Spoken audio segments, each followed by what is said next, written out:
Hello, everyone, and thank you for joining me this Sunday evening for quite a few in a row now.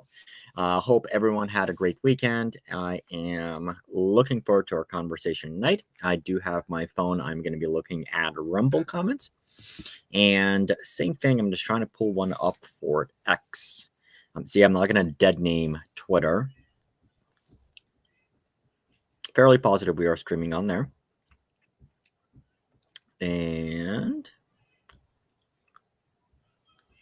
let's see.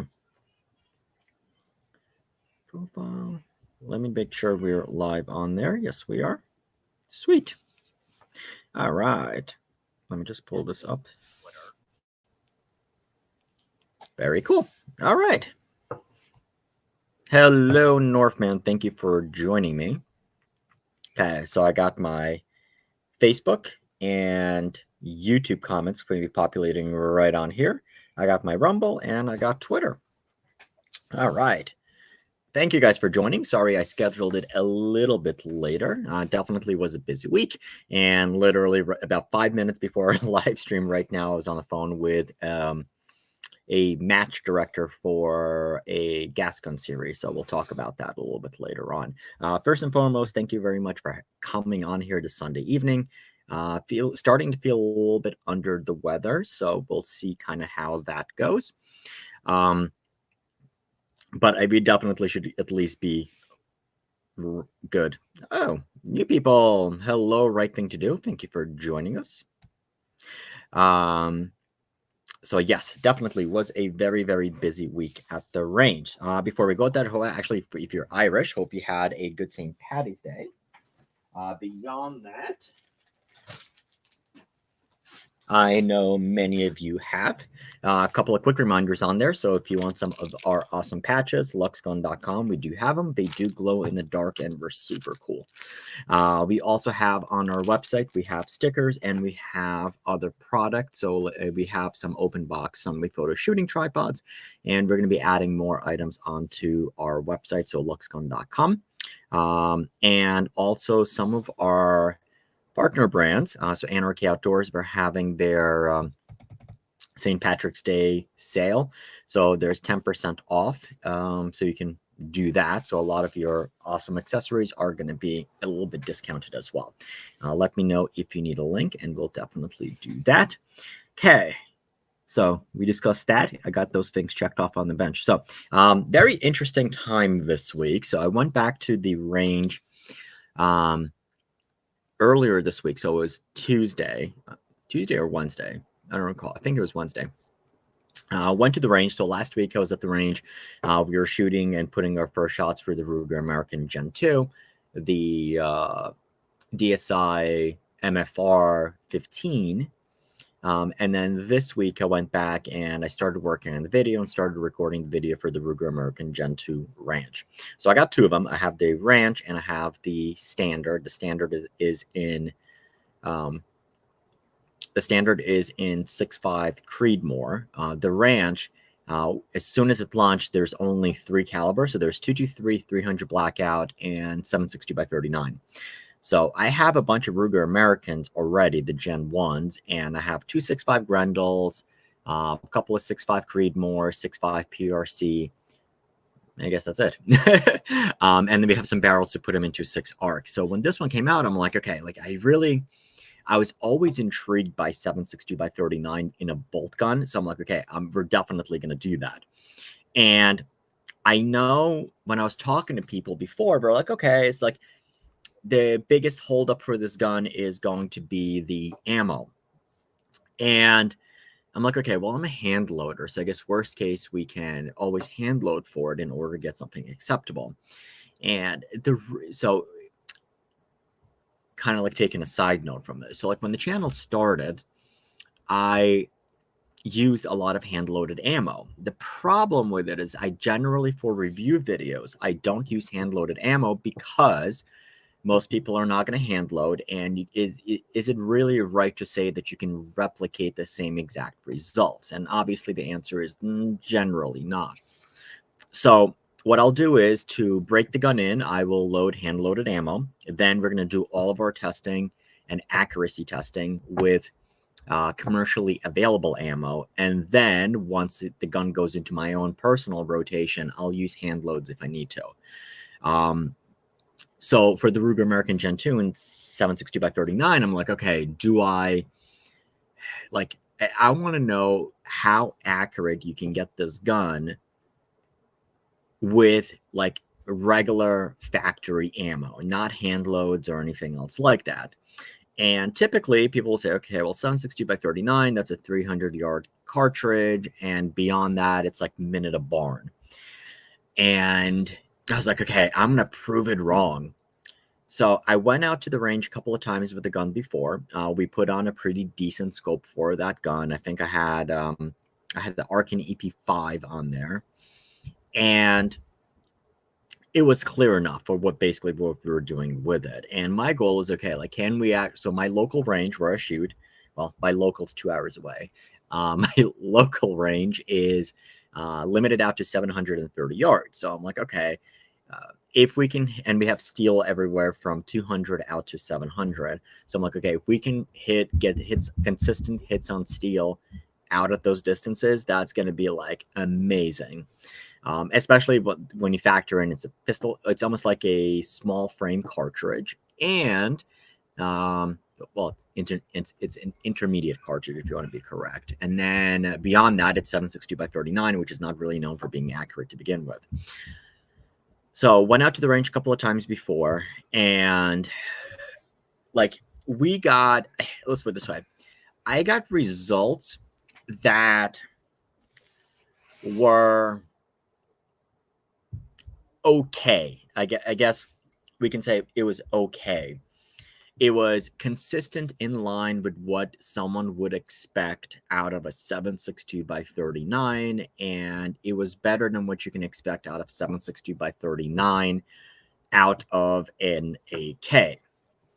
So I'm like, okay. So basically it was like 1.5 inch to 2 inch groups with various ammo. And at 100 yards, I'm like, okay, I guess like we're not anywhere close to MOA, but it's like, yeah, well, let's go see how far we can shoot it. And at 100 yards, it was fine. At 200 yards, it was okay. At 300 yards, it was like, okay, we can hit an IPSC plate, but anything beyond that, okay, it was like, I was ready to admit it. This thing was a minute a barn. And I was going to write it off most certainly to the ammo, because it's not like, so even though it's a brand new gun and it's a generational upgrade, but we absolutely know that across the board, a Ruger American is sub MOA capable. So I was pretty much ready to write off the fact that commercially available ammo is garbage and it's not really conducive for longer range shooting.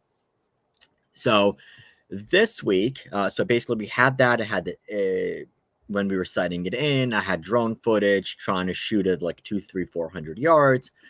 I mean, we were putting 120 or 150 rounds that day, the first time we were shooting it. So based off of that, I kind of recorded the video. And then this week, when I went back to the range, we were actually going to record more shooting footage, the actual accuracy testing, set up the cameras downrange, and then we're gonna go shoot it beyond that. And here we are. So I had 2 types of factory available ammo, plus I had mystery brass case 7.62 by 39 that I bought at an auction, which I was just kind of like using as control group. The real intention of that is we're going to reload those cases, so I just need to shoot them out. And then I bought new commercial ammo that was available right now, which was Tellus, something like that. So we had Tula, Wolf, this mystery ammo, and this new factory ammo that you can easily get right now. Same, went to the start, put the gun on an Accutech FC5 G2, looked completely silly, starting shooting the groups. Then put on a suppressor, started shooting more groups, hoping the suppressor is going to bring those groups in. And then I noticed as I touched the gun, I'm like, okay, something's off. I touched the scope base started moving. So basically right at that point, I was like, okay, like this is like 1.5 to 2.5 MOA gun is almost like nothing else that we can do at 100 yards. Because those results, we got them over 2 days, and it was a brand new gun. And generally, Rugers are not known for any issues out of the box. And let's put this way. Oops. Ooh, spilled tea a little bit on the thing. So Rugers aren't typically known for issues out of the box. So do I have paper towels? I do. I'll grab it. It's dry. It's not a lot of tea. So it wasn't. Here's basically the thing. Because it was 7.62 by 39, and the results were consistent with what somebody would theoretically expect out of that combination, I did not even consider that there was a hardware issue of some sort. And it wasn't like the scope base was loose. And yeah, that's what it was, until basically I'm like sitting there behind the gun. I had my editor there who was helping out with it. And I'm like, damn it. It's like, I moved the gun a little bit, and like I felt a little bit extra move. And I'm like, I instantly knew it's scope base. So I took the scope off, got my torque wrench, 3 out of the 4 screws started getting loose. So it wasn't moving front and back, it was moving side to side. So I tightened it up, and it's like, even though like I was already dead tired at that point, I'm like, okay, we gotta go put the cameras back out there, put up new targets. Fortunately, we still had more factory ammo, and went out and shot it. And lo and behold, this thing freaking shot. So we were able to get right around 1 MOA groups with 2 out of the 3 ammo choices that are available, or at least that we had left.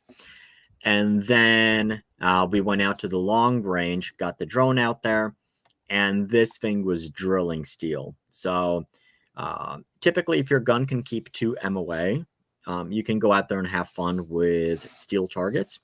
So zeroed it best that we can. And obviously, look, when we're doing the accuracy testing, because the ammo is like completely different, we don't re-zero it for every single one. So, because I mean, we're looking at the group size, not how close it is to the target. So, got it as close as we can to like an actual 100-yard zero, and then started shooting steel, and this thing was a monster. So, I mean, from 200 out to 500, it was just drilling it. We had a first shot hit at 500, 630, and then like we hit 700 on the 720 on the first shot as well. So, and different ammo, and I was not using a ballistics calculator. I was just guesstimating what the holdover would be, and it was like right on there. So yeah, so that is, it was a very interesting experience. So I definitely know on our Ruger American Standard, now I got to take the scope off and actually retighten the scope base, and we're going to proceed with that. But no, so we did what we set out to do, which was, can we get a 7.62 by 39 Ruger American consistently shooting at over 700? Yeah, we can. And then as soon as I have access to a range beyond that, I will load up some ammo, and we'll see what we can do. I'll definitely put it into a chassis, start making some of the upgrades. And Aaron from Anarchy Outdoors promises me that he will have some new upgraded goodies with those guns. But having those issues, I will say, there we go. So Anarchy Outdoors, there's the link for that. I will say, having all of those issues did solve an internal question that I had, which was, so we have our supporting channel members, and thank you everyone for who is. But besides doing a members only live stream and having like some videos up there that were not good enough for like full-blown videos, a little bit more behind the scenes, some extra SHOT Show videos I throw them up just for members. Ooh, somebody. So having those issues did solve one of my issues that I was having internally, which was, well, now, so we went out, we filmed all of the footage with a 7.62 by 39, and obviously, all of the long range shooting footage, well, sorry, a lot of the long range shooting footage from day one, a lot of the ammo accuracy issues that we were having on day one and day two, that doesn't belong in the video because there was an issue. And honestly, it would just make the video too long. So what we're going to do is because I don't want to simply hit delete on all that footage. What we're going to do is I am going to combine it into a longer video that is going to be available just for members. And then we'll have the more streamlined video, which is going to be the public video for consumption at large. So, and especially, let's put it this way, like, I'm sure a lot of people like don't want to, let's was it the members and like the hardcore people who come on our live streams, you guys want to see all the dumbassery moves that I sometimes make or a lot of the struggles. But your typical person who's just finding the channel for the first time and they just want to know, hey, how's the gun? What's the ability of the gun? What is its potential? What things should I learn for? They would absolutely want to know, hey, by the way, some of these guns, when they come from the factory, you might certainly want to check the scope bases, but they are not necessarily interested in seeing 30 minutes of shooting footage where at the end of it, it's like, well, shit, none of this was actually meaningful because as we discovered that the scope bases and all of that stuff was loose. So yes. So actually Cartruck had an interesting idea. So we need a B channel for that. It's an interesting thought. The problem is that would almost be like, unless, so for example, I watch a lot of scam baiting videos in like when I do have free time. I don't watch a lot of other gun tubers. I watch like other crap. So like videos about YouTube, politics, and for entertainment, I like watching scam baiting videos. So one of them is Kit Boga. So he has his main videos that he breaks down into like 15 or 20 minutes. But his B channel is those actual 9 hours unedited videos. So the thing of it is, so like because of the way that we plan the videos, we generally, so let's say, for example, we'll keep 50 to 75% of the footage that we film ends up going into the original video. We don't have a lot of waste because I go to the range ahead of time. I plan out the video. We record the video. It gets edited. And because I use a teleprompter for what I needed to do, I don't have to like stop and like re-record things like 20 different times, with the exception of if there's a bunch of other people at the range and someone's shooting over me, I'll re-record that. So I'm not sure if there's like be like a bunch, like if the B channel would almost be very, very similar to like this channel here. And then I'm not necessarily sure I'd want to launch a second gun channel because it's like, okay, it's like, do we split the content? Do we just simply repost it? So that's why I'd rather keep it just like members only for now. And then maybe having a B channel be something a little bit different. So maybe like more like on the business side of firearms. That I would definitely do because there's a lot of interesting things. And obviously some of you guys know, I do have a background in finance and I'm not going to say cozy with a lot of the relationships, but let's say I feel comfortable in boardrooms of a lot of these organizations. And I would definitely want to share something along those lines. So that's on that one. So, that's on that one. Okay. Why do I have PSA? Oh yeah, I'm like, I have on here PSA. I'm like, okay, what are like my notes that I wrote at Starbucks? I know what that PSA was. It wasn't a public service announcement. So this weekend, if anyone's interested, Palmetto State Armory is having their event. Let me actually pull it up.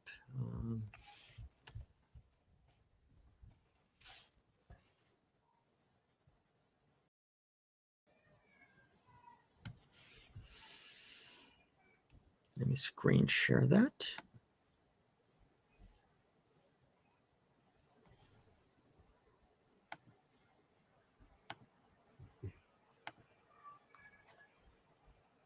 Okay.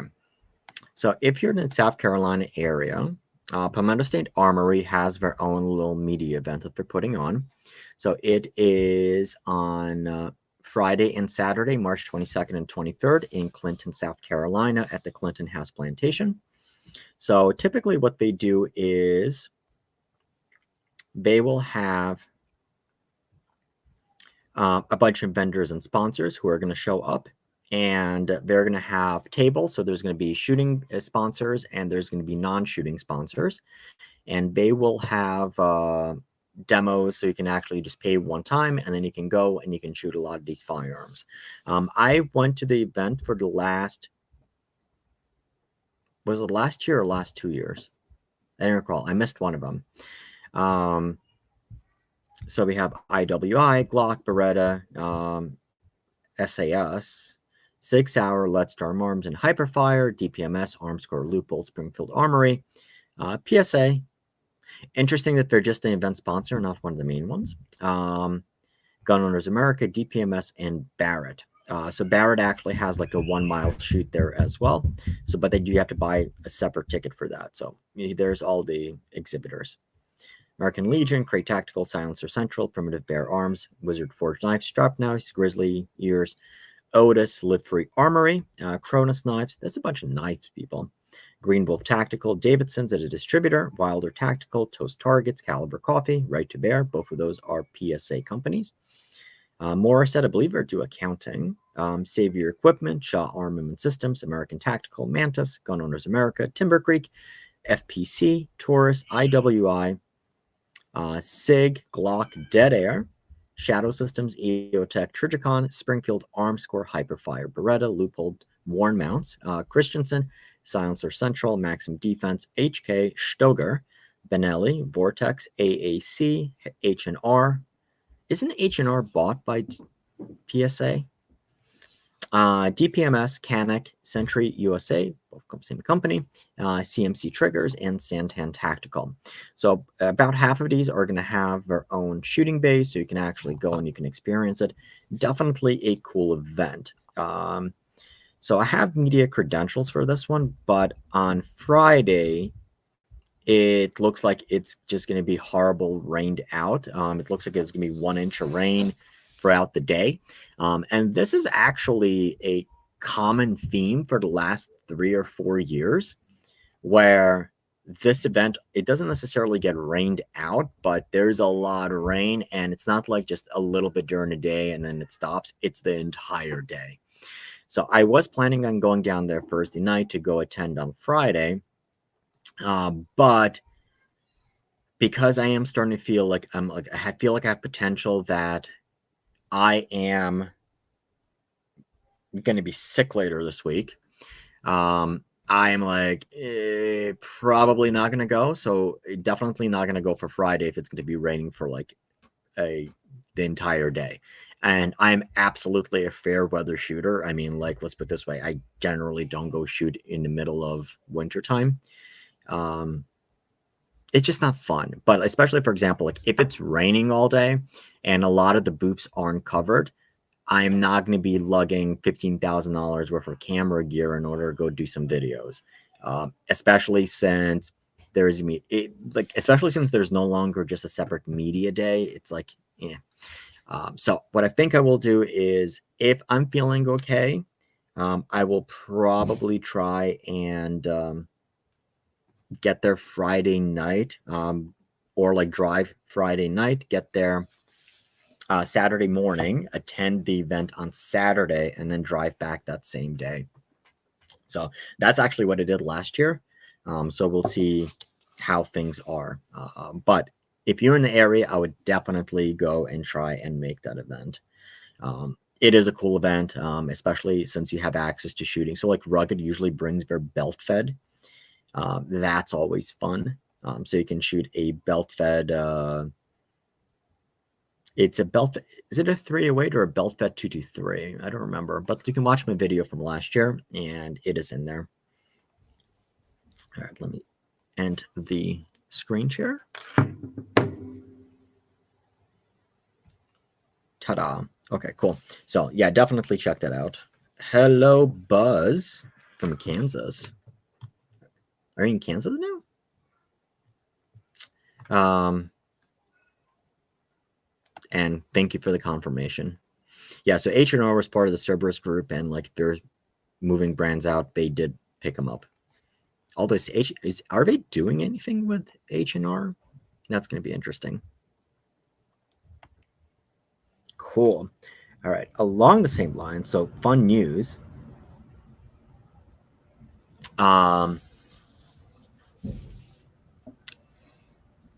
If you have any suppressors that you wanted to purchase, go ahead and do them now. So one of the things, and actually let me pull up the screen share. Actually, I can do it right on here in the same tab.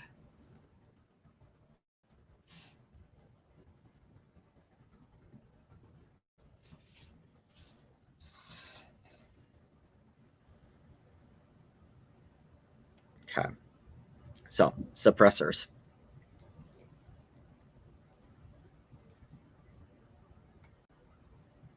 So obviously, a lot of you guys, if you have been looking to purchase a suppressor, you're familiar with that the ATF, they instituted the eForms system, the eForms 4. So instead of doing the application, mailing it out, sending in copies of your prints, and then waiting for 12 months, the eForms system, the ATF put it in place. And the original intent with it is that we're going to have approvals within 30 days. That lasted all of like 2 weeks. And then processing times just shot up as the system filled up. And yes, it did save a little bit of time, but the application still waited on someone's desk. So what the eForm system essentially did was it made less errors that would typically occur with paperwork. It basically made information legible and all of that stuff.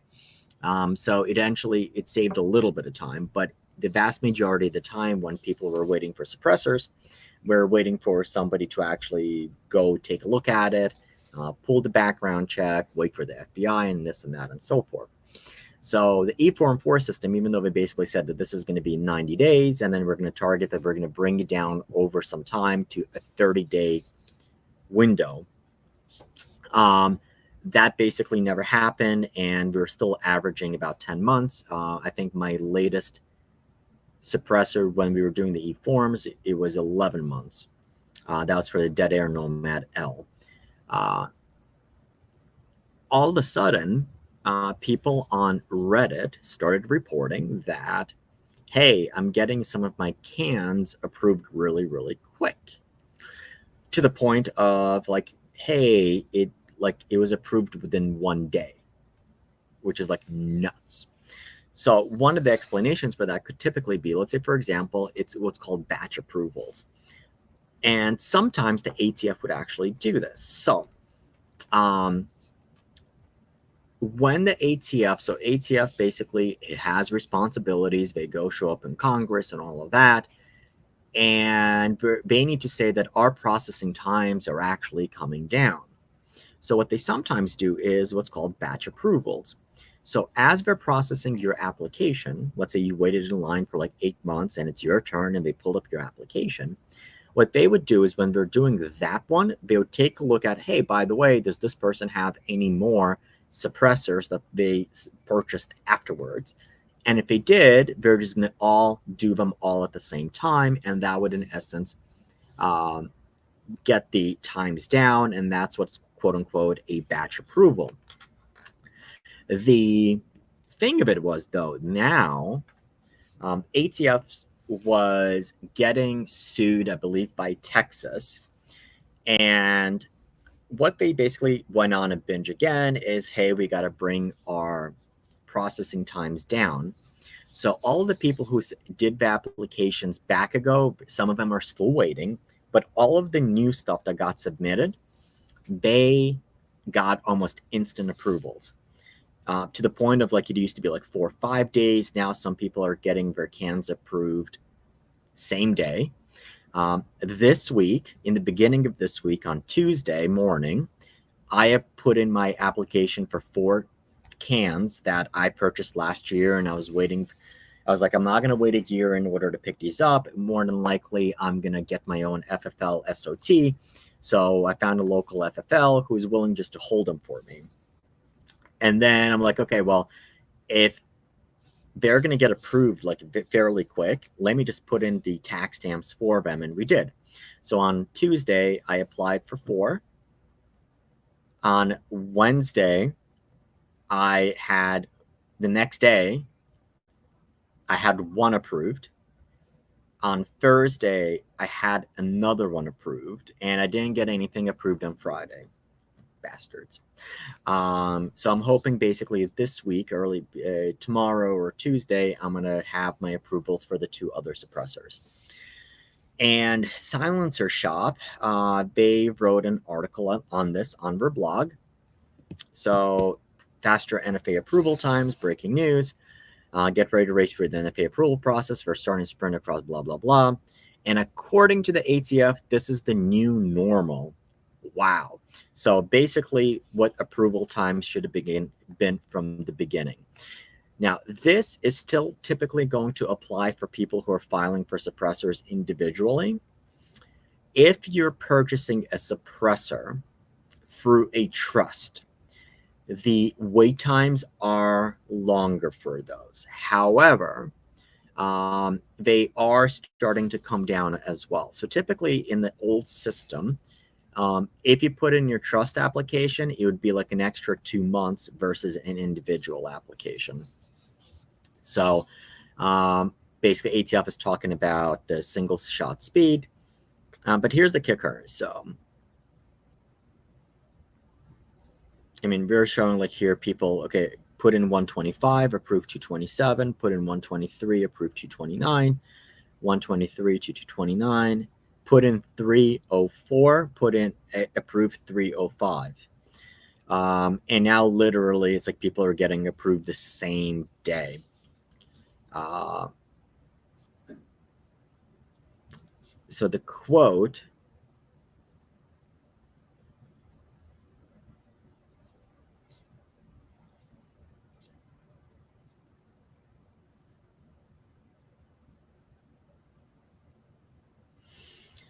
I'm waiting for looking for the quote. Okay. Deputy Assistant Van James added, we're not talking about 300 days. We're talking about a matter of days or weeks at most, especially bundling we've implemented recently. So, and that was actually just for trusts. So,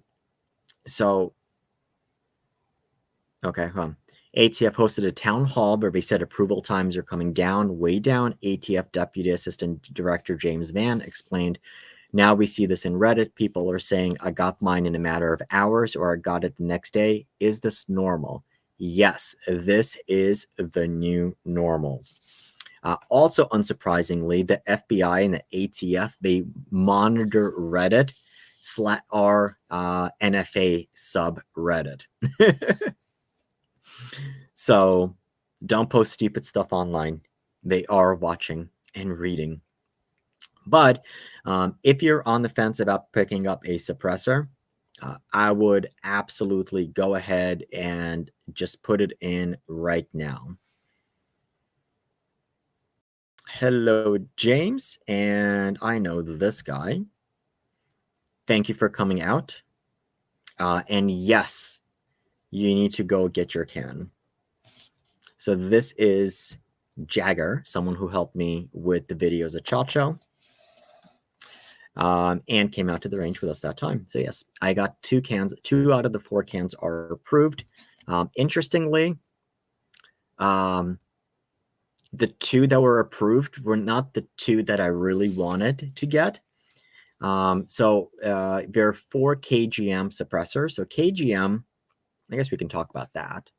Since I am just blazing through all of these topics and we've only been on for 40 minutes. And if you want to help support this, comments, and send those super chats and become a channel member. So about 8 months ago, actually, no, I guess 10 months ago, KGM, and we did a number of videos with KGM at SHOT Shows in the past. They decided at that time that we're going to get out of civilian sales of suppressors and we're going to focus on their military, law enforcement, and OEM work. So let me just remove this. And they're going to focus on their OEM work. So most people don't realize. So if you have a dead air suppressor, it was manufactured, it was finished, put together by KGM. That's why your serial numbers on those cans are KG. And on your Form 4, it says made by KGM, not dead air. So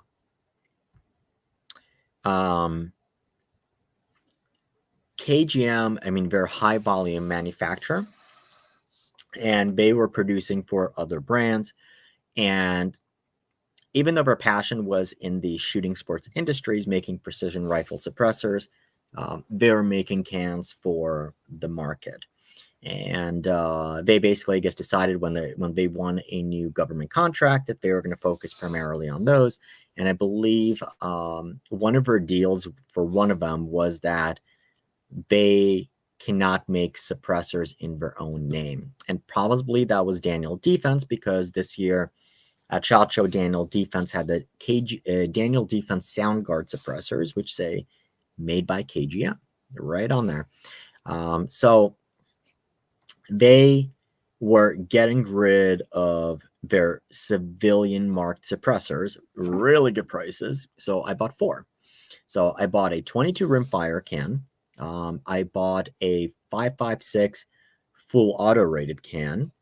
I bought a R30, which is the 30 caliber all around can, which I definitely highly recommend if you're going to buy a suppressor. Go with a 30 cal can. And then I bought something that was really cool, at least I thought it was cool, was a dedicated 6mm suppressor. So this one was basically optimized for your 6 Creedmoors, your 6 GTs, 6 ARC. And basically the premise with this, yes, can you use a 30 caliber can with those type of rounds? Yes, you can. But a can that is built to withstand 300 PRC or 300 Win Mag is generally going to be too much and overkill for a smaller puny cartridge such as 6 ARC. And beyond that, it's not going to be the most efficient because your aperture, your opening is meant for a 30 caliber instead of a 6mm. So they had, and they designed a 6mm can. I'm like, yeah, you know what? Like, this is a really good can. Let me get that. So the ones I was really interested in are the 6mm can, so we can actually shoot it with all of our 6 ARC guns. And I wanted, because we have the DSI MFR, I'm like, it's a full auto built gun. Well, and like, okay, we need a 5.56 can that's going to be dedicated for something like this. And it was a match made in heaven. Unfortunately, the 2 cans that got approved were the 22 can, and I got like a couple of those already. And I got the 30 cal can approved, and I got 3 of those already. So the ones I really wanted to play with was the 5.56 and a 6mm, and those are the ones I'm still waiting for. Yeah. Yeah. All right. Oh, great question. So James Robin. All right. Some people in chat does loyalty fans giveaway. Say everyone gets a hoodie. There's a coupon code for free stickers, but typically what I do for this, so I do members only giveaways as well. So like usually we'll do like a regular giveaway, and then I have a giveaway just for channel members. So like right about there should be like, oh, hold on. There should be like a join button right about there. Join, become a channel member, and then I do channel member giveaways, and you guys get a bunch of stuff. Yes. Ooh, great question. Yay. Good one. All right. So, right thing to do had a question. Would you get a multiple caliber suppressor or designated caliber? For Savage 110 Elite Precision 6.5 Creedmoor, I have a Hellfire match break now. Any recommendation? Love the question. Partly because I was actually just doing a bunch of research on the Area 419 system and how all of that works. So let me see. I wonder if the Google AI algorithm can detect if I'm playing with a suppressor. Oh, good. I have a soda can, so this will actually be a good prop. All right. So I would basically say, so let me preface this with this. My general advice would be, if you're purchasing getting into the suppressor world, there's probably 3 cans that I would say that you need to purchase. Those would be a dedicated 22 rimfire can, a handgun suppressor can. So that could be something like a 9mm or a 45 ACP can. And I would get a 30 caliber can to get started. And between those 3, I think it's a good mix between value that you're spending out of money, like you're not buying, and you're getting something that's good enough. So the alternative to that is there are cans out there that are all purpose or all caliber cans. And typically what these are going to be suppressors that are made to be jack of all trades, but they're definitely a master of none. And what they're going to be, let's, for example, like the silencer car, is it Omega 46M, like the Dead Air Primal. Griffin has a bunch of them. So basically, these are cans. I think I can pull it up on a website. So bear with me, guys. If not, then go over. If we get canned by YouTube, go over on Rumble or on Twitter. And I am looking and monitoring those as well. So let me pull it up. Because this is a great question. I do want to. Okay. So I pulled up Silencer Shop.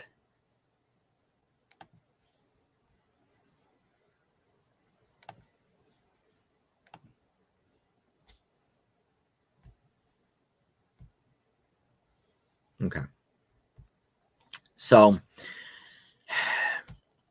they're typically going to be under the large bore thing. So for example, you have like a Silencer Co. Omega 36M, which is one of the popular ones, the Ruger Alaskan 360, the Hybrid 46. That's a very popular can. So for example, like Dead Air Primal. And all of these cans, they say, okay, well, it's going to be good enough for everything. So it's 7.9 inches, so it's not super long, it's not super short. Multi-caliber suppressor. And basically the aperture opening on these, so for example, you can even shoot up to a 458 cal with energies up to a 338. So you can use this for pistol, you can use this for rifle, you can use this for 22 and anything else like that. The problem that you're going to have is this optimized for anything? So if you're going to be putting this on a 22, even though you can shoot it on a 22, or you can use a 9mm handgun suppressor on a 22, it's way too big of a suppressor. Actually, this is going to be a great site. Hold on, let me find it. I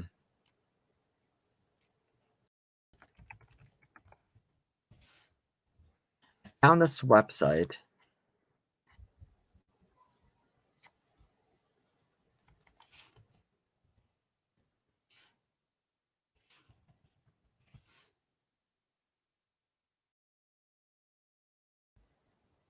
On Reddit NFA, and I thought this was really cool. Okay.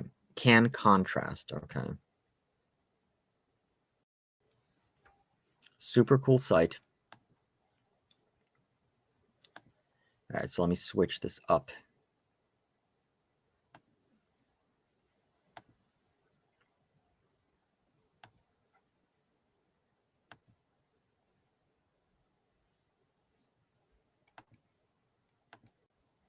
Okay. Very cool site that I found. So it's can contrast. So wait. Hold on.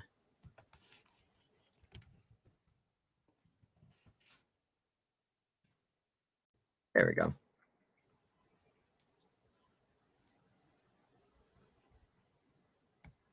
Okay, so take a look like Omega, the Hybrid 46, which is, I think, probably one of the more popular ones. So, okay, this is basically the size of it, 14.9 ounces, 7.72. Here's the kicker. So if you, let's say, want a good 22 can, so they don't have all the brands in here. Now let's go rugged. Okay. Look at the size difference between an all-rounder and like a 22 can. Let's say you want to do something for 9mm. So one of the best cans, one of the ones I have, is the Mod 9.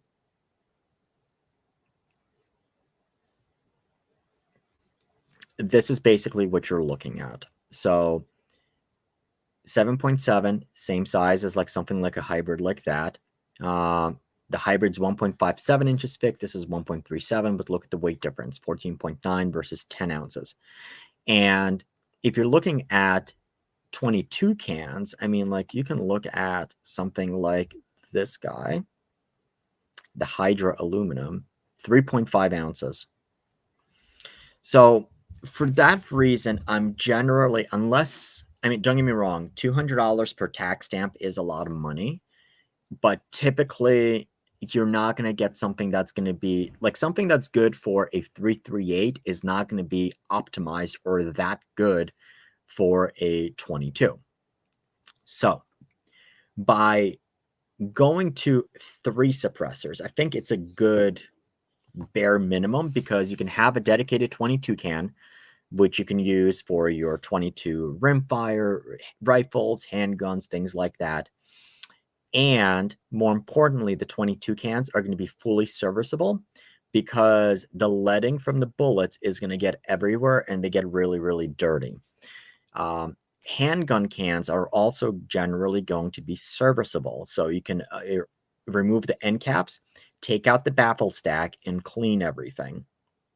Now, contrary to some popular belief, I will typically leave my cans dirty because the dirtier they are, the quieter that they actually sound. But the issue that you're going to have is on piston cans, you can get so dirty that the piston in there, the spring with the piston, is not going to cycle enough reliably, and you're going to cause stovepipes. You're going to have issues.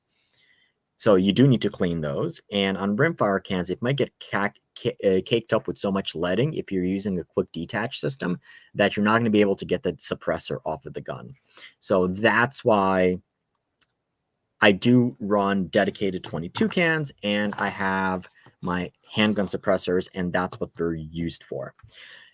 Can you shoot and can you adapt a center fire suppressor to 22 or to even shoot, let's say, 9mm? Yeah, you can, but those center fire cans are typically not going to be serviceable, and they're meant to be run with supersonic rounds, which and going a lot faster, and typically they're going to burn off everything that it needs to, and they're typically fairly clean.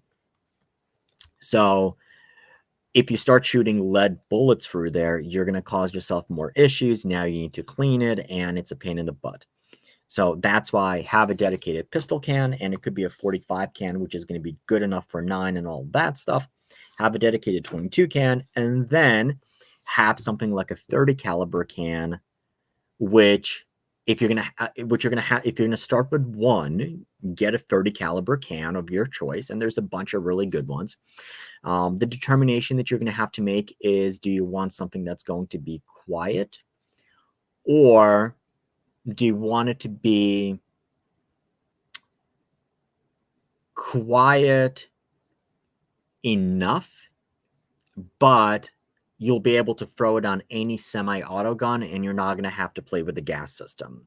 So with bolt guns, it doesn't really matter. But if you're going to be putting it on a semi-auto, while putting on a suppressor changes the pressures and everything as it runs.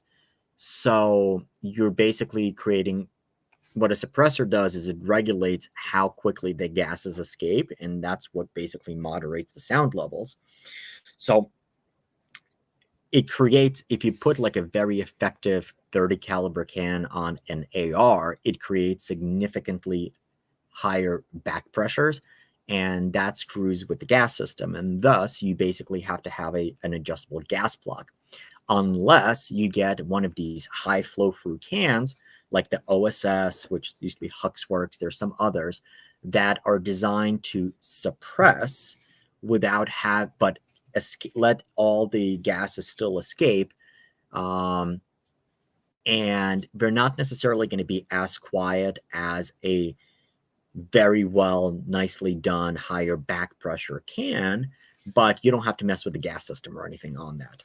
So you do have that to think about as well. But by going with a 30 caliber can, at least you're going to get a suppressor that you can use with 223. You can use it with all your 6mm, all your 6.5s, and your 30 cals. So now going and addressing your question in particular. So Savage Elite Precision 6.5 Creedmoor, and you have basically, if you get a 30 caliber can.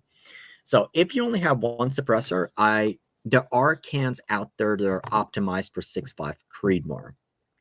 However, I would not recommend buying a dedicated 6.5 Creedmoor can unless one of three things. You have FU money, and you already have 5 or 10 different suppressors, so you're not worried about anything else like that, and you can have just one for 6.5. Or all you do is you shoot 6.5 Creedmoor, and you don't have anything with a larger diameter aperture, or you don't have anything larger diameter bore, because, well, if you spend $1,000 on between the tax stamp and everything on a 6.5 can, the moment you can't put it on a 308, unless you are going to decide that you want to have a bigger can opening, you're going to shoot it off or something along those lines. So that's why I'm saying, okay, get a 30 caliber can, which is going to cover the vast majority of your bolt action rifles and a lot of your semi-autos. And then once you're on your 5th, 6th, 7th suppressor, or basically kind of what I'm doing, which is, hey, I'm getting a 6mm can because it's different and it's optimized for this cartridge. Now, what you can do is there are some 30 caliber cans that have, okay, so let's talk about our soda can here. So this is the back, this is the front. So there are some soda cans where you can screw in and adjust the aperture opening. So they'll come with different ones. So let's say you can have a 30 cal, a 6.5, or like a 223. And what that's going to basically do, you still have a bigger can than you need to in some degrees, because a lot of those 30 caliber cans are meant to suppress a 300 PRC or a 300 Win Mag, but they're going to have a smaller diameter bore opening end cap that it's going to optimize the sound a little bit more for 6.5, so there's less space around the bullet, so it's going to be a little bit quieter. So shooting a 6.5 out of a 30 cal can versus 6.5 out of exactly the same can, which has a 6.5mm bore opening, you are going to have a quieter can overall with a smaller aperture opening. But unless you already have other suppressors, like, I don't think it makes sense, because it's not going to be like significantly louder to shoot a 6.5 through a 30 caliber can. Now, for example, if you have like something like 6.5 Grendel, it's still way too big. So hopefully that kind of gives you that. Now the Hellfire match break, that we're talking basically about the back end. So the Hellfire match break is, if we're talking about Area 419 Hellfire system, fantastic system. When you're talking about cans and 30 cal cans in particular, what we're talking about, one of the things you need to pay attention to is the hub, or where it threads onto the gun, what the system that it uses. Now, the cool thing is right now the industry is almost standardizing on having an interchangeable hub system for the back, which is the 1.375 by 24, almost like industry standard. And what that allows you to do is you can undo the back cap, and you can use a variety of either direct thread attachments, so you can screw the can onto the firearm, or you can use like a quick detach system if you want to do that. So it is basically theoretically possible. You can have a dead air can with a silencer or a rugged quick detach system, where Area 419 and Hellfire come in. So the Area 419 Hellfire and Sidewinder brakes, they're a two-piece system. So what that'll allow you to do is you can have the Hellfire on the gun, but when you want to put on a suppressor, you would unscrew the brake part of it, but the thread adapter would remain on the gun. And then whatever can you're using, as long as it has the interchangeable hub system, you would screw in the direct thread attachment sold by Area 419, and now you can adapt your can to using that. So basically what it's going to do is it saves you, instead of undoing the entire brake, if, let's say, for example, 3 or 4 or 5 of your guns all use the Area 419 Hellfire system, you can just use one can that's adapted to all of those. Because so one of the challenge is, like, I have 8 suppressors now. I'm waiting for 2 more. One of the challenges that you're going to have is so some of them come with their own quick detach system, and it's like, okay, well, I haven't seen yet a quick detach system that has a really effective muzzle brake. And that's why I'm like, okay, if I just want to shoot suppressed, I'm just going to take the thing off and put it on. So the Hellfire system, because they have it on there, would be cool. The closest thing to that is, so Patriot Valley Arms, they have the Jet Blast muzzle brakes, which are really effective. They're up there with the APA, the Fat Bastards, and all of those guys. But as per a customer request, he built some of his Jet Blast brakes for the quick detach system on the rugged suppressors. So I have actually used those, and it was very, very cool. So I probably prefer that. The Hellfire system, I don't know. I'm going to use it. I'm going to try, and we'll see basically what comes out of it. But I'm not sure if it's going to save you significantly more time just to remove the onto the 2-piece brake, just removing the actual brake component and leaving the other thing on, and then adapting it to your suppressors.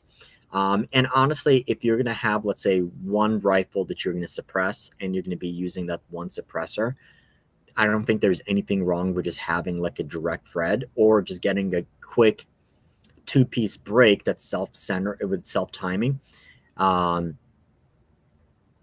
that you can time without tools. And I think that would just be just as efficient and good. Okay.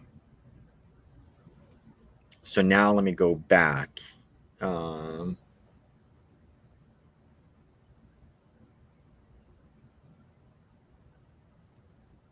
In the market for a G19 equivalent, looking at CZ.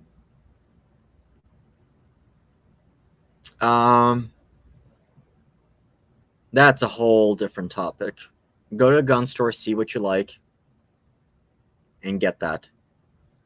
CZs are cool. I'm not a fan of our polymer guns. SIGs, will blow up if you look at them the wrong way. I mean, there's a lot of variables on there.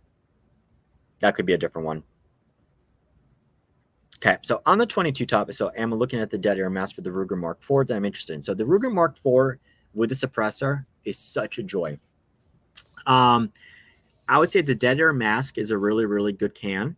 But for 22s, especially if you're shooting subsonic ammo,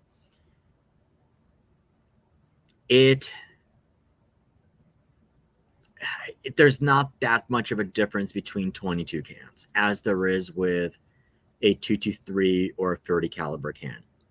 So I would base the question for 22 would be, if you're getting a 22 can, do you want something ultra light, which is generally going to be like a very lightweight, like the CGS Hydra, things like that? Do you want it to be full auto rated, in which case it's going to be a little bit heavier? It's going to be stainless steel or titanium.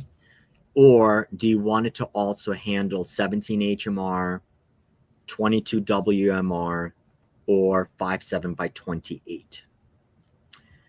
I would probably say get a can that's going to be able to handle, if you shoot 22 WMR, I would just get it anyway. I don't think the weight savings is that much of a difference. And until you get like multiple 22 cans. But the first 22 can would be like, I have the YHM Stinger. I have the CGS. Nope, not the CGS. Odinworks NAV 22, which is a modular one. It's gimmicky. And then I just bought the KGM RF 22, which is a cool can. That one's titanium. That's actually full auto rated. And obviously, so Ruger has their own suppressor, which is full auto rated as well. Really nice can. You are quite welcome. Become a channel member.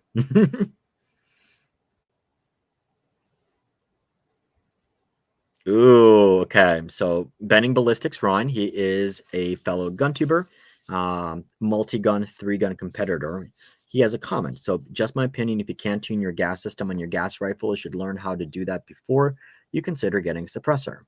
So the alternative to that is, and so like, yes, I do believe you should be able to tune your gas system, but the alternative to that is, okay, if you're going to get a gas gun and you're going to put a can on there, I would get a can that is optimized for that modern sporting rifle and will run without whether you have the gas system on or off. Because here's the kicker. So in a good environment, yes. So typically what happens is when you're going to put a suppressor on, especially if it's going to be a high back pressure can, you're going to have to tune your gas down significantly. Now, imagine you take the can off while now your gun is underpowered. That's basically one of the issues. I mean, like, you have to mess with the gas system. And obviously every gun is going to be significantly different, because the problem is what's going to happen is if you keep your gas exactly as it is, and now you're putting on a high back pressure can on there, now you're just creating a lot more stresses and pressures throughout the system, and it's going to be overgassed. And as you're shooting that AR, all of this gas is going to go right in your face. And I hope you're wearing eye pro, because all of that crap is going to get in your face. That's where cans such as Huxworks, the OSS, the KGM Surefire can is also meant specifically for that. They're not going to be the quietest overall cans. However, they're meant to work with just by putting it on the gun, and odds are you're not going to have to tune your gas system. Okay, so 450 Bushmaster, and this is probably, I'm going to combine this.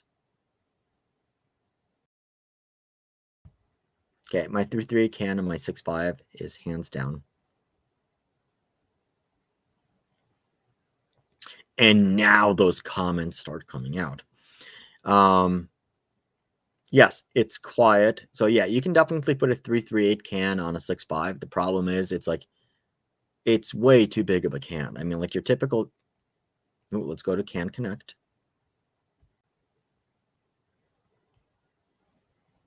Okay, so let's remove this. I'll keep that.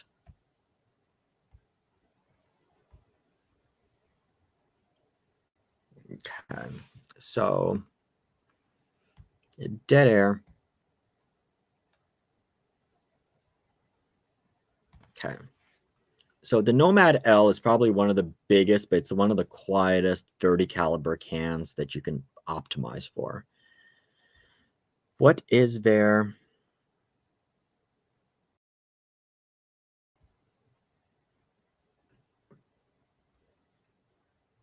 Okay, Hux works. So he doesn't have all of the cans in here. What I'm looking for is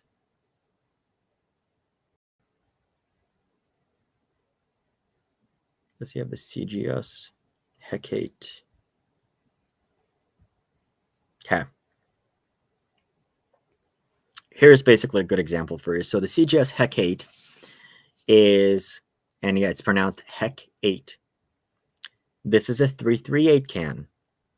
This is the Nomad L, which is the long version of the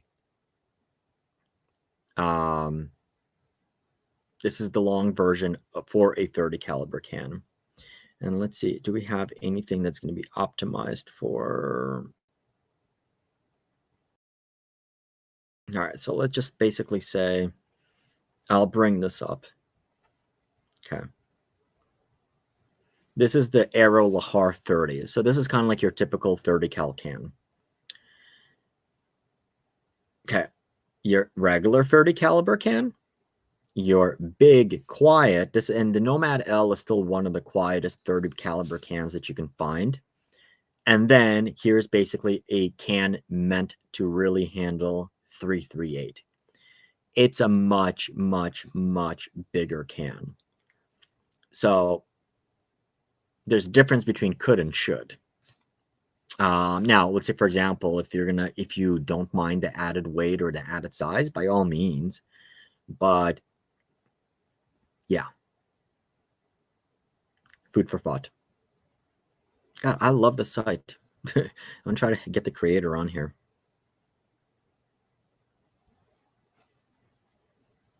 Okay.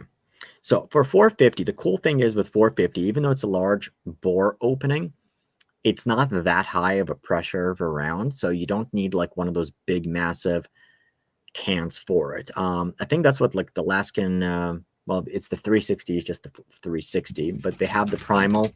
I think like I think that's like the type of place where an all-around can would be good because with like 350 Legend, 8.6 Blackout. So I think like 8.6 Blackout is a great example because even though it's a 338 caliber bullet, putting on a big 338 caliber can on there is just stupid. I was going to say retarded, but that wouldn't be politically correct. It's just stupid because it's way too big of a can than what you need on there. So that's where like those optimized cans for those calibers come in. Wall for PDP. That is a cool gun.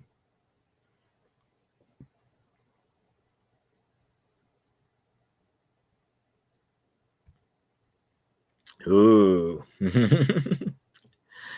Buzz comes in here stirring up the hornet's nest. Personally, the Mask has a solid track record, but I would get a rugged Oculus. Better customer service right now, and they have a great warranty if something were to happen. So yeah, Dead Air, the Mask is a great can. I don't think there's anybody who's actually had like widespread issues with it or anything else like that, but it is Dead Air. So Dead Air basically became the most popular suppressor company over like the last 5 years. Put out a ton of product. They engineer some stuff. They don't generally manufacture in-house. They have people manufacture for them. But some of their newer products did have some issues. So, for example, the Sandman mounting system, I mean, plenty of those just start flying off. You have plenty of end cap strikes with those. And it has nothing to do with the people who manufacture them. It has to do with the design. Dead Air has, was it the Flow 556? Their new can. That can started basically blowing up at the seams. And I know the company that manufactures them. They've been mentioned on this live stream. And I'm like, what's going on? He's like, hey, don't hold us. We told them about it. It's not a manufacturing issue, it's a design issue. But Dead Air is basically becoming overwhelmed on that. They have some customer service issues as a result of it. And the thing to keep in mind is that Dead Air is part of the same parent company. They're part of BPI, which is Bergara Products Incorporated, and same parent company as Bergara and CBA Cascade. And Dead Air, customer service issues. That's not basically surprising because Bergara also makes off products as well. So the Rugged Oculus Rugged is great. I mean, they're not like they're a big company, but they're not a massive company. They still have a handle on customer support. All of their products are overbuilt. The Oculus is a really, really good can. And yeah, really good warranty. If you do stand up behind it, it is a good one. But there's plenty of other cans, I would say. And it's not a secret, so we are going to have a bunch more suppressor content on here, especially now that we have quick approval time. So I did want to have more dedicated suppressor coverage. I have a couple of domains for suppressors, but what was kind of holding me off, I was waiting to get my own FFL and SOT because I felt it's not right for me to, and like I've had suppressor companies that I've talked to, it's not right for me to go to them, ask them, hey, can you send me a suppressor? But I'm not going to be able to do anything with it for about a year. Because while I'm waiting for the tax stamp to clear. So I'm like, okay, well, I'll wait till I get my own SOT and then we'll do it. But now that tax stamps are basically getting approved the next day, I am making that investment and will be paying for tax stamps and doing a bunch more suppressor content right now. So yeah. Supporting the federal government. And yes, in full disclosure, I do believe it's unconstitutional. I think we should abolish the ATF, and I think suppressor should be I think hearing protection should be an over-the-counter thing.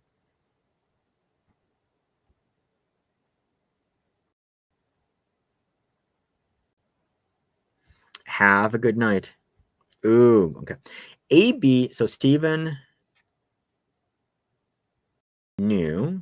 I can't see the full name of AB Suppressor Raptor 8 and Little Bird. Satisfied with both. AB Suppressor is really cool. I started looking at them for quite a bit ago. One of the things that they're known for is like their reflex chamber, and that's cool. I haven't shot them, but I do know a lot of people in the precision rifle community.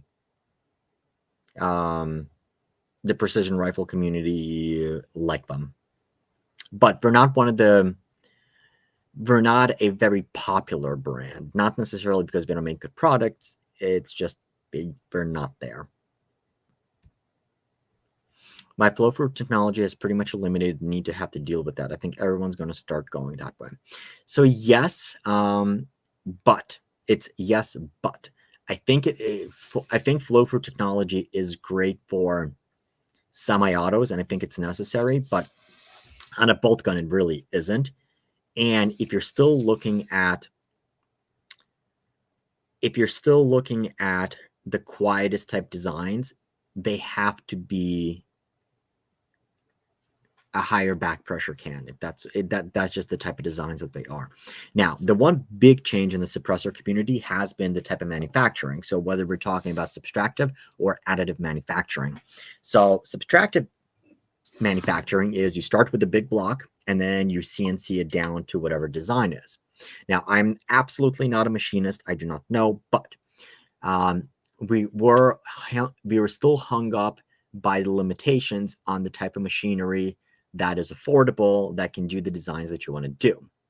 However, the biggest trend in manufacturing has been additive manufacturing, and we're talking about 3D printing. So I have a 3D printer behind me, but if you have the file, you can design anything that you want because you start at the bottom, and you can do any type of design that you're interested in. So now with the fact that a lot of the new cans are fully 3D printed titanium, they can do designs that they could only dream of with CNC machining.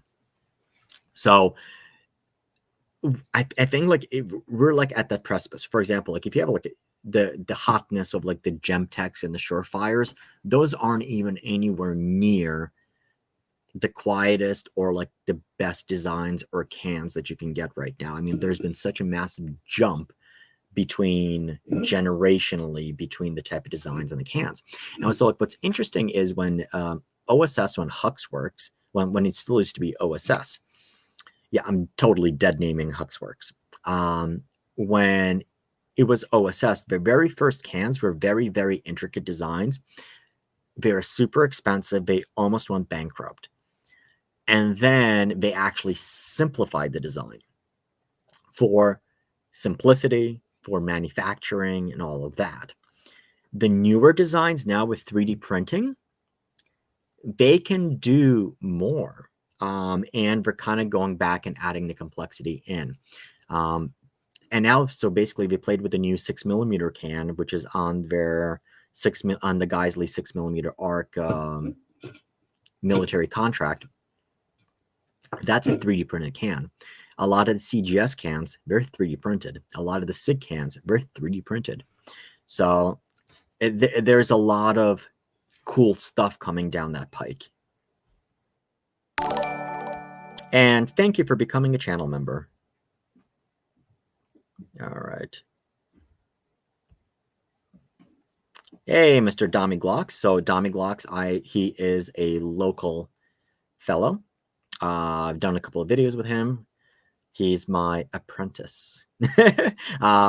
Anything gun-wise, absolutely check him out. Subscribe to him. And look, it's like the YouTuber reunion. Hey, Mr. Eagle Run. And subscribe to him as well. Okay. If you want a big can for the big boys, look at Griffin Marmot. So actually, I have not.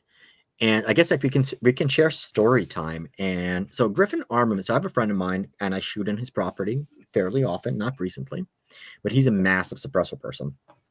And before I purchased my own suppressors, I was like, I picked his brain for what? I'm like, and one of the brands that comes up. So Griffin is like very popular. They spend a lot of money on marketing. And I asked him about Griffin. He's like, like their mounting system is okay, but there's nothing really interesting about their suppressors. And if you look at like Pew Science or like the scientific ratings behind a lot of the suppressors, a Griffin can is never actually at the top. And then I was still willing to give him a chance. And then we were at SHOT Show last year. So myself, Mr. Bullets for Bucks, and I'm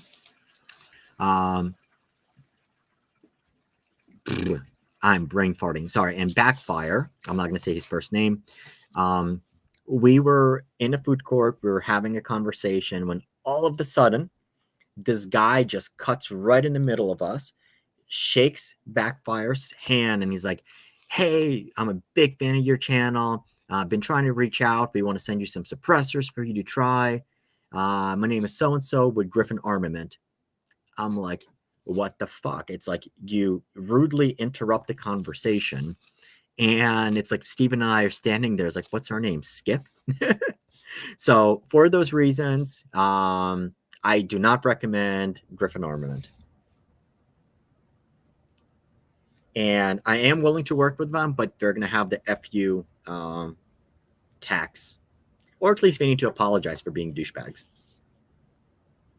Now, the Ruger Alaskan TI is really, really cool can. That titanium in particular. Now, so actually, James said 7PRC with a can is sweet. So here is an interesting food for thought. So I have the Savage Elite Precision of 300 PRC, and I was like, I need a 300 PRC It's like, I need a suppressor for it. And started shooting with it. And then I realized, I'm like, I hate the way it shoots. So I put on 3 different cans on the 300 PRC. I put on, so the 3 30 cal cans I have are the Dead Air Nomad L, the Odin Works Badlands 762, and the Yankee Hill Resonator R2. The thing that I found with both of them, like, yes, is it quiet and all of that stuff? Yes, and it's pretty cool. But as you go up, I would say 6.5 Creed and beyond, putting on a suppressor, and especially one that's going to be quieter, it completely changes the recoil impulse. And when we're talking about a cartridge such as 300 PRC, 300 Win Mag, so if you ever shot one of those rounds or 7 PRC without a break, it hits you, it lets you know, but then it's done and over with. What a suppressor does, when you put a can, and especially an effective can, on one of those cartridges, it hits you, but now it hits you and it prolongs it. So when I was shooting 300 PRC, I'm like, I don't like this. Like, after like it was hearing safe and all of that stuff, but after like 5 rounds, it's like I felt like I've been shooting for like a full box of ammo through it. So then I put on the Strike Without Warning brake with the tuner on there, and it's like, yeah, it cuts recoil even more, but it's like that nice quick recoil, and it's fairly pleasant. So that's why typically on like those guns, if I'm just shooting by myself, I have no interest in putting a suppressor on a 300 PRC, except when I'm trying to talk about suppressors or show 300 PRC to someone, because I really do value shooting without having to wear plugs and muffs and all of that stuff. But I actually understand now why a lot of the competitors, they typically don't shoot breaks. Now, so this is kind of going back to Buzz's question. Well, what if you put through a high flow through can on that? Would that keep it hearing safe while speeding up the recoil impulse? That is a good one. I'm going to write that shit down. Actually, someone do me a favor, put it as a comment, one of these places, so I remember that. But for hunting, absolutely. Absolutely, because you're only going to take 1 or 2 shots at the most. So it's not going to make any difference. But if you're at the range or like you're shooting a match and stuff like that, it's tough. I would say basically like 6 arc, it was almost the same with or without a suppressor. 6.5 Creedmoor, the recoil impulse is a little bit slowed down. And where I think that would make a really big impact is, let's say, for example, if you're shooting PRS matches, where if you pull the trigger, you want the gun to recoil and come back as quickly as possible in order for you to spot your own trace and hit or miss. When you're putting on a suppressor, yes, it's going to be hearing safe, but because the recoil impulse is prolonged, you might actually miss being able to spot your own shot. If you want quiet, AB for reflux or Rex Silentium. Yeah, so actually the hotness in there now is Otter Creek's cans, the Resilient Julie can, the Diligent Defense, that's the new 3 cans that are the new hotness. Hey, Vernon, thank you for joining us. Look at this. It's like, I bet you there's more YouTubers watching this than like real people. Thank you very much, and thank you for becoming a channel member. Okay, so yeah, suppressors, they do lower recoil, but here's the kicker. Like, an effective suppressor is going to lower recoil about 30%. A very good effective muzzle brake, like a Jet Blast or Area 419 or a Little Bastard or Fat Bastard, that's going to cut recoil down about 40% or more. So there's still a meaningful difference in the recoil. Now, one of the ones I'm interested in, I don't have the can here. So the KGM, and there's some cans, what they do is they have port openings around the outside, which you can tune. And so it's almost like a tuner a little bit, but you can basically help control, it's extra gases escaping, so you can kind of keep your gun flatter on target. And it also acts a little bit like a muzzle brake as well. So I'm really, that's what I'm really excited to try the KGM brakes, suppressors.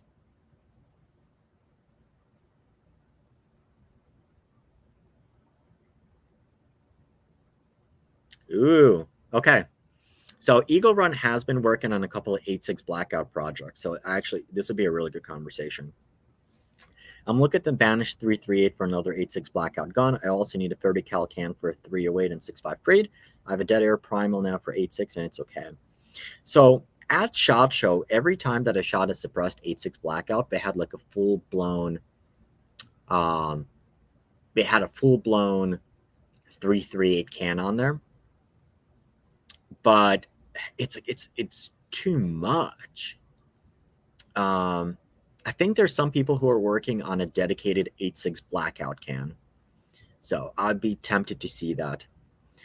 I just have an issue with Silencer Central as well with their Banish 338. I know it's a solid can. Oh, look. Buzz should be doing this live stream instead of me. Banish is a solid can. Silencer Central is garbage. Yeah. I think that's a fair way of describing it. Hey, Northman, thank you for joining. Wait, hold on. Whoa, these I'm like, these comments, like I've read them before.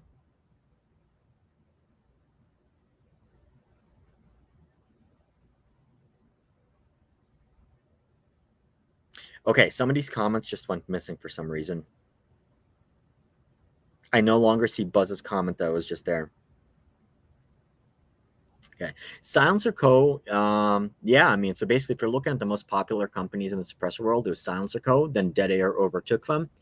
Now the Dead Air is like, I think Silencer Co. is still the biggest. Silencer Co. I think like as one of the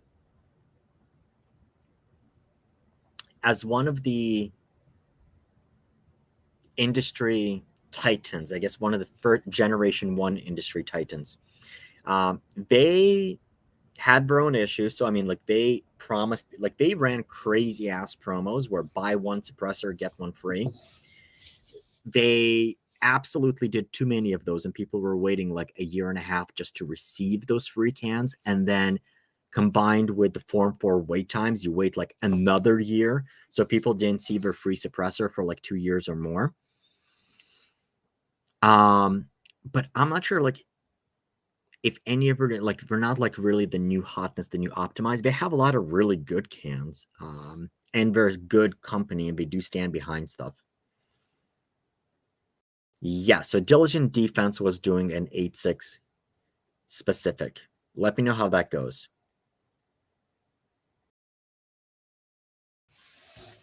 All right.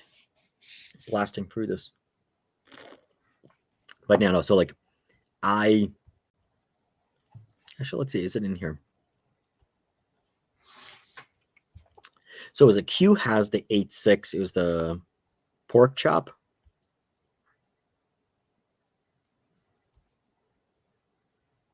But I think actually the hybrid 46 would probably be a good 8.6 blackout can.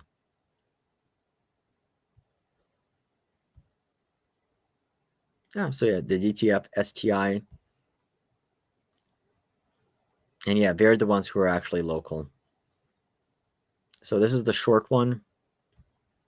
And this is the big one.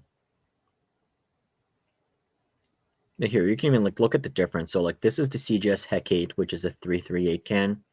And then we have the DTF LTI. So it's narrower 1.625 versus 1.713 and 10 ounces versus 18. So this one's titanium. But this is a traditional baffle stack. The CGS is 3D printed.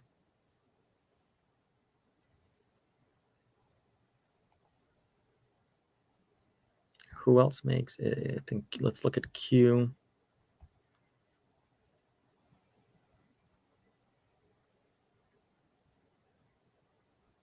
Was it the jumbo shrimp or like what was the? Okay, so this is a 6.5 dedicated can, not this one. Let me Google this one.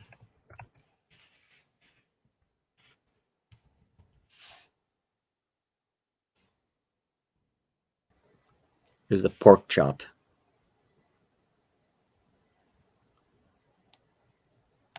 Okay,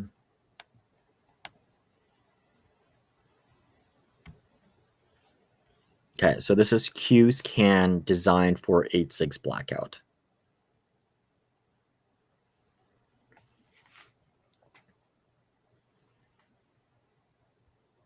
And if you're working on 8.6 blackout project, Nick, I would reach out to Q. I'm sure they would love some good coverage. But that is the can.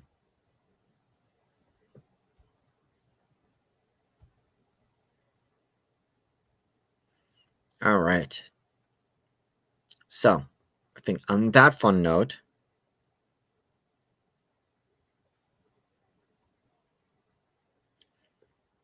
Q has a buy a gun, get a suppressor deal. Yes, they do. They might hook me up. I would reach out. I mean, your channel's big enough. Absolutely reach out. And the other way is actually going for just hit me up afterwards. I know Silencer Shop and Silencers. I don't think Silencer Central doesn't have them. Capital Armory might. That's another way you can work with suppressor companies.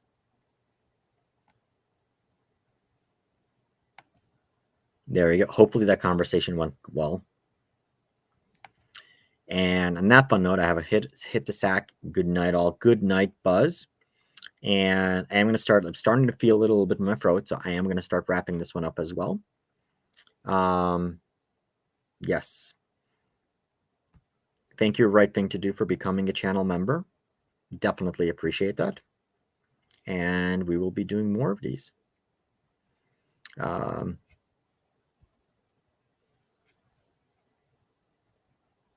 So to wrap this one up, and I will go back and put in timestamps. Someone remind me. So not too late. You still have about half an hour. Check out Anarchy Outdoors. They are running their promo sale. And if you are on Discord, go ahead and join our SlavGuns Discord server. That is our chat room where you can connect with a lot of the guys that are here. And then go ahead and grab your patches and stickers and stuff like that on our website, luxgun.com. All right, so plans for this week. I'm going to have a couple of videos come out besides the shorts. And hopefully I'll have the Ruger American video for you guys this week.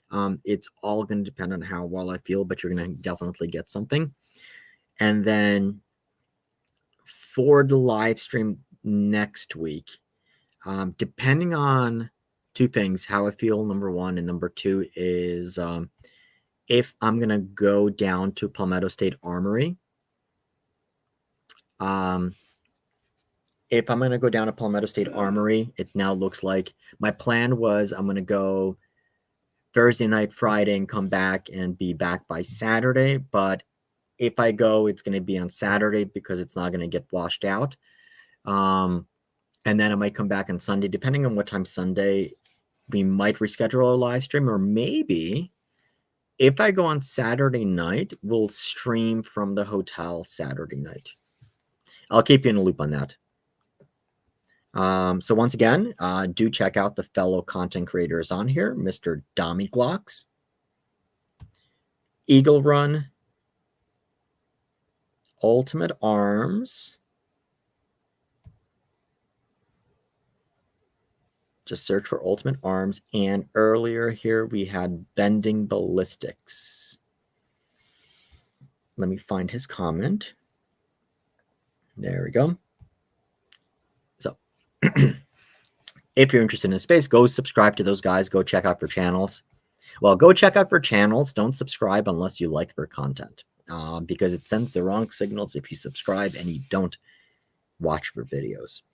And you're right. Hopefully this week I will have my next 2 suppressors, and we'll start actually working on suppressor content. So those are going to be the 2 fun cans, and go from there. So as always, thank you everybody for who joined. An hour 40, not bad. Not our 3-hour live streams, but I think we did cover a good amount of topics. Thank you everybody who's joining us on Odyssey, on Twitter, and on Rumble. I see that we've always had like a bunch of people watching on Rumble, but you guys don't comment. But hopefully for next time. So as always, thank you guys for watching. Keep on squatting, and I'll see you in the next video linked up there.